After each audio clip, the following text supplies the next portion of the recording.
Eu sou Rogério de Andrade Córdova, sou um professor aposentado. Daqui a 4 meses estarei completando 80 anos. Estou aposentado já há um certo tempo e tenho me dedicado ultimamente a refletir sobre o meu percurso como professor e sobre a escola como objeto do meu interesse, da minha investigação. Então, hoje é 15 de maio e eu espero que a toda semana, na quarta-feira, a gente possa ter um encontro, provocar uma reflexão conjunta sobre esse tema da escola. Hoje, o meu ponto de partida, a motivação maior, vem do fato de que um colega, Remy Castione, atuando no Departamento de Política e Gestão da Faculdade de Educação da Universidade de Brasília, departamento do qual eu me aposentei, me convidou para um encontro muito importante para debater o tema da informatização da escola. Como agilizar a introdução da escola nesse novo mundo digital. As minhas reflexões que vocês vão encontrar, por exemplo, no Facebook, Rogério Córdova, lá vocês vão encontrar uma série de textos onde eu venho desenvolvendo a minha reflexão e a minha pesquisa sobre o tema da escola. E eu cheguei naqueles textos até exatamente o final da década do século XX. Nós estamos agora vivendo, né? Nós estamos vivendo uma nova era civilizacional, se a gente pode dizer. Houve a escrita, que foi importante para a escola. A escola se desenvolveu bastante com os gregos, que criaram o alfabeto. Depois veio Gutenberg com a imprensa, na segunda metade do século XV.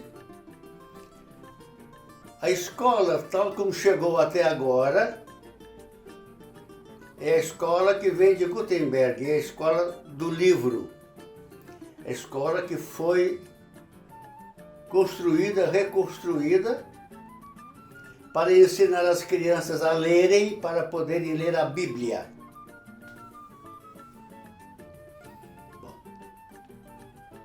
aos trancos e barrancos, se nós quisermos, começa no século XVI, exatamente em torno da década de 20, quando Lutero começa a escreve as cartas aos príncipes alemães, incentivando a criação de escolas por parte deles. Então nós temos do século XV para o XVI, XVII, XVIII, XIX, XX e XXI. São 600 anos de escola. Bom, então está em discussão a escola.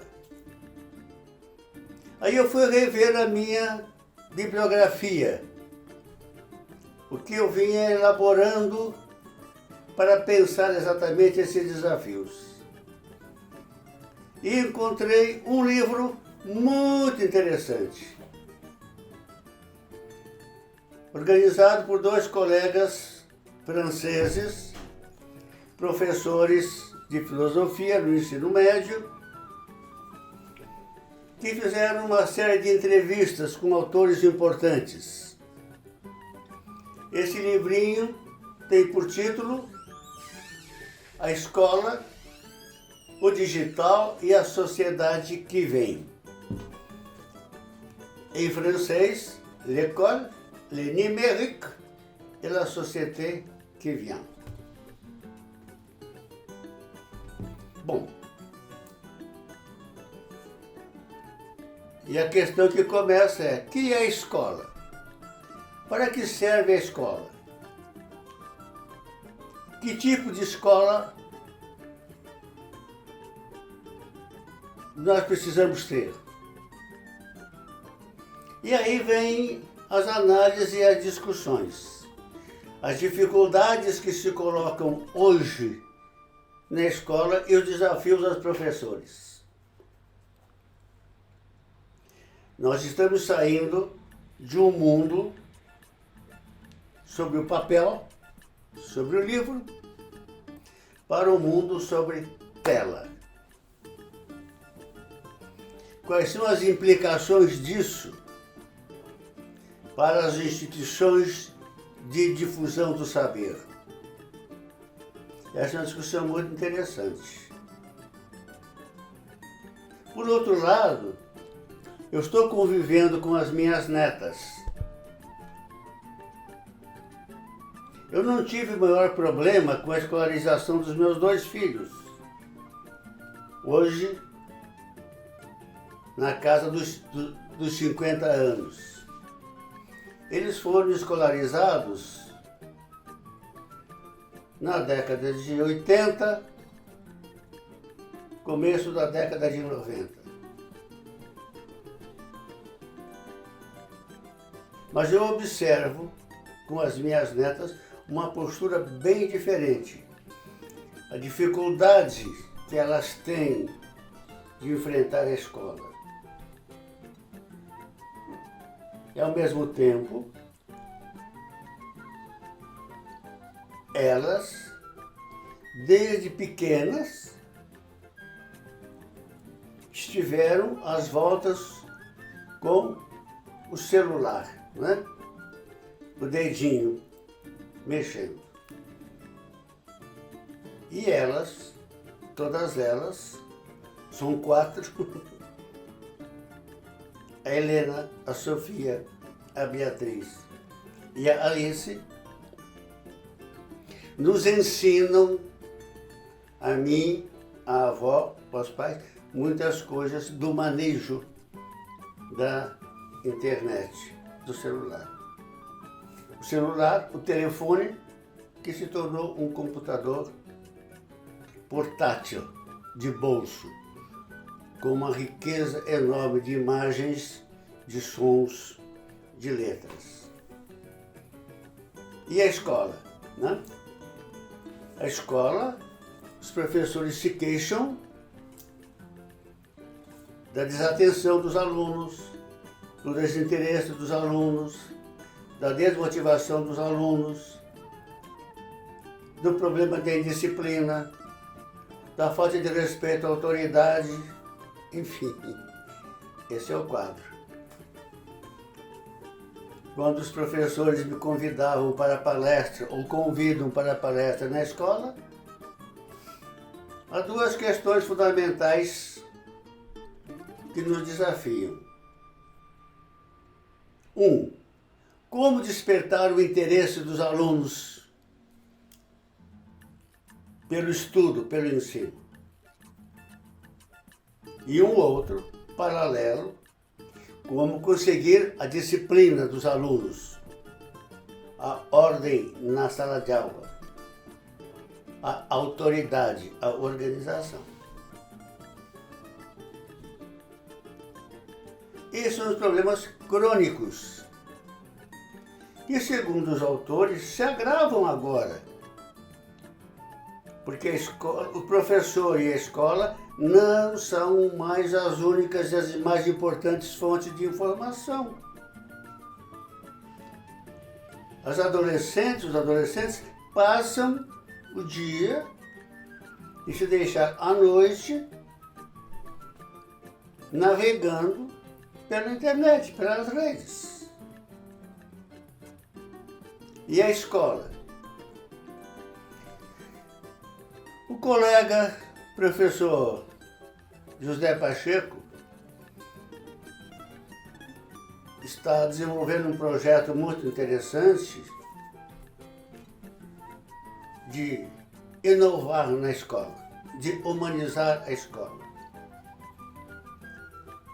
Criar a escola da comunicação. A exemplo do que ele fez com os colegas em Portugal, na Escola da Ponte. Aí ele afirma: nós estamos entrando no século XXI, mas estamos com a escola do século XIX, da era industrial.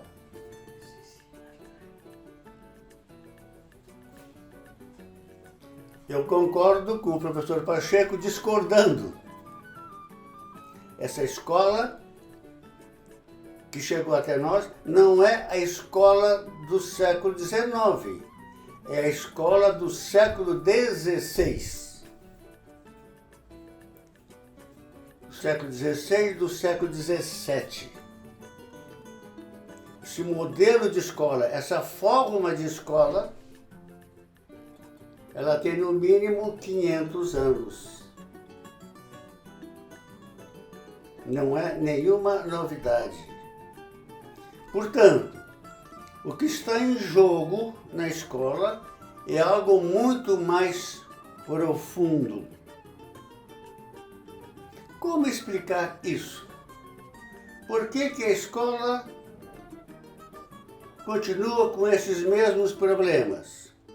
Mesmos que eu digo, nós vamos ver na sequência dos nossos encontros.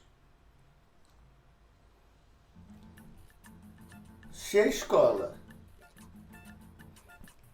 começa a ser implantada entre 1520 e 1530, estimulada por Lutero, 100 anos depois,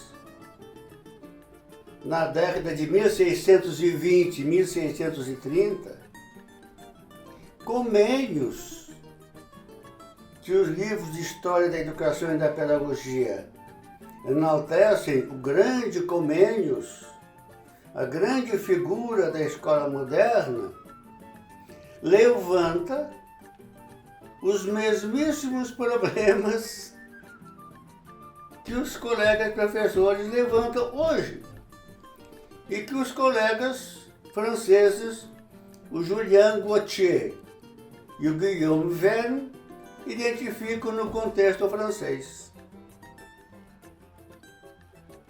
Os alunos têm pouco interesse, aprendem pouco, os professores se cansam e se esgotam para pouco resultado, a escola não se universaliza como deveria, o desempenho é muito pequeno. Nós temos assistido desde os anos 80, final dos anos 70, dos anos 80 no Brasil, especificamente, e como política pública desde 1996, uma política de avaliação do desempenho, sistema de avaliação do ensino básico,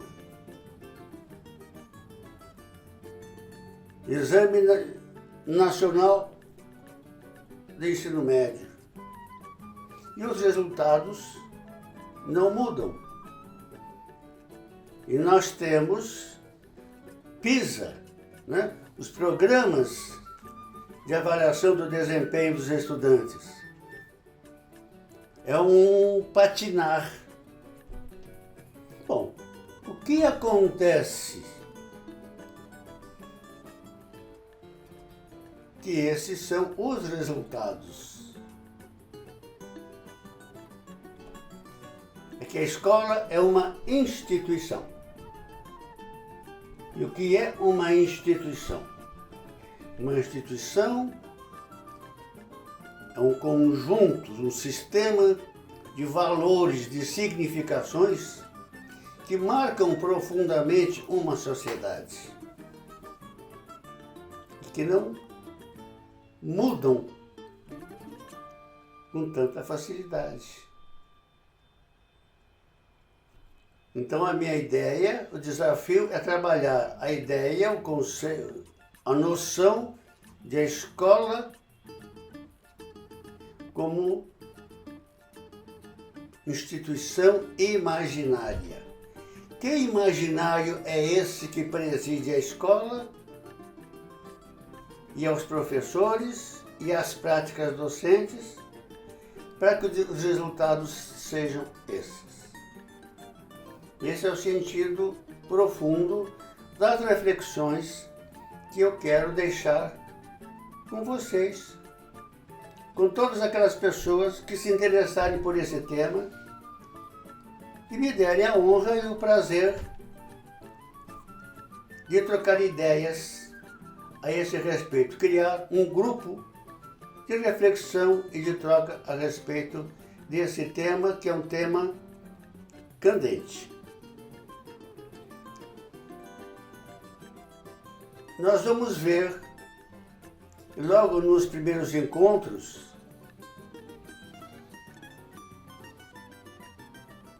relatos de escolas que funcionam. A Escola da Ponte, do professor Pacheco, é um modelo, é um exemplo.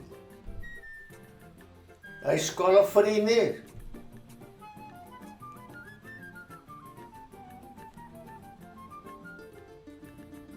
essas escolas experimentais, funcionam, mas não difundem. E essas escolas se estruturam e se mantêm contra a pressão do próprio sistema, das próprias estruturas escolares. Não é essa a... Então, o paradigma de escola não é o das escolas que funcionam, é o das escolas que não funcionam. E esse é o grande enigma. E é para isso que eu estou me propondo e convidando os colegas e as colegas para esses encontros semanais. Todas as quartas-feiras a gente tem esse encontro propondo elementos para a nossa reflexão. Muito obrigado por hoje.